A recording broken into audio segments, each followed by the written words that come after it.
Chapter 1 Forbidden Love. It was a normal day at Dr. Phil's studio when his life changed forever. Dr. Phil was sitting on stage with his cute, petite feet dangling down. "Now let's welcome Trent," Dr. Phil said with no enthusiasm whatsoever. When Trent walked on stage, Dr. Phil felt a connection with him immediately. He was attracted to his daring smile, perfect hair, and killer eyes. Dr. Phil felt his face get red and looked away quickly. "Sup?" Trent said while smirking at Dr. Phil. Although there was a live audience, they felt they were the only two people in the room. "So, Trent, I've heard you been a naughty boy." Dr. Phil suddenly winked at the teenager, forgetting they had a 48-year age difference. "Yeah, I guess you could say that," Trent returned Dr. Phil's flirtatious gesture, making the entire room uncomfortable, especially Robin, who was watching with utter disgust. Just as Dr. Phil was reaching over to touch Trent, Robin jumped up and shut the show down. Robin took Dr. Phil by the arm and yanked him out of the seat. "I'll see you later," Dr. Phil carefully mouthed to Trent. Trent blushed and hopped out of his seat. He couldn't wait to see the man of his dreams later. Apparently, Dr. Phil couldn't wait either, because 15 minutes later, he came back with a box of chocolate, a ring, and 1,693 roses. Chapter 2 Somebody Call 911. Trent sighed when he noticed Dr. Phil came in with a myriad of presents. "What are you doing?" Trent exclaimed, running over to hug the tired and sweaty doctor. Presents. Love you."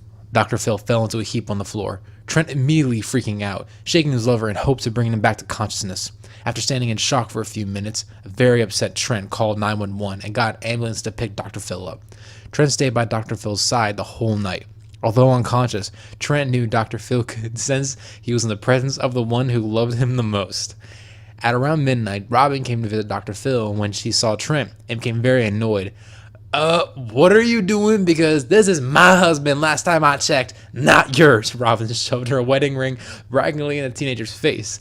Almost as if Dr. Phil knew he had to protect his lover, he woke up and said with no hesitation, "Robin, I want a divorce, you nasty toe." Chapter 3 The Doctor Has a Surprise. "What? For him?" Robin pointed at the teenage boy, who was lit up with excitement. Dr. Phil opened his mouth to reply, but Robin leapt before he could answer. Trent sat on Dr. Phil's hospital and rubbed his mostly bald head. Dr. Phil sobbed quietly while Trent tried to comfort him. "I want to try something," Trent said. He leaned over and closed his eyes, about to kiss Dr. Phil's luscious lips. Just as their lips were about to come in contact, the nurse came into the room. "You can leave now," she said, pretending as she had not seen what just happened. Dr. Phil and Trent left the hospital together. "I really want to give him smooches," Dr. Phil mumbled quietly to himself. Suddenly, the wise doctor got a wonderful idea. "I'm going to take you somewhere special." Dr. Phil winked at Trent, who was treading alongside his forbidden lover. Dr. Phil hopped on his bright pink motorcycle, and Trent got behind him, clutching onto Dr. Phil's petite waist. Chapter 4 Room 666. "Where are we going?" Trent shouted over the loud roar of the motorcycle. Dr. Phil ignored his question and continued driving. After an hour, Dr. Phil stopped at a dingy hotel in the middle of nowhere. "We're here, cowboy. Let's go." Dr. Phil slapped Trent's butt and led him into the sketchy building. Dr. Phil went to the front desk and rang the bell sitting on the counter. "Yo, Pam's Dr. P. I want my usual room." Dr. Phil smirked at Trent, who was blushing, and his face was full of confusion. "Where are we?" Trent was starting to get worried. "It's okay, babe. I do this all the time." Dr. Phil squeezed Trent's cheek. After a few moments of uncomfortable silence, Pam came back to the desk and gave Dr. Phil's key. "Have fun, you two." Pam winked and strutted away. Dr. Phil took Trent's hand and led him into their hotel room. Room number 666. Chapter 5 Dr. Phil's Dirty Secret. Dr. Phil unlocked the door and let Trent inside. The inside of the room had a very dark and glooming feeling. "Trent, do you know who I am?" Dr. Phil glared at the wide-eyed teenager and smirked. Trent suddenly became clammy and pale. Trent almost lost consciousness when Dr. Phil carried him to the bed and laid him down gently.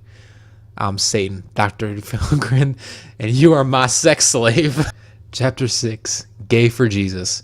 Trent jumped off the bed and shrieked, "Man, I may be gay, but I'm not gay for Satan." Trent pulled a cross out of his pocket and threw it at Dr. Phil.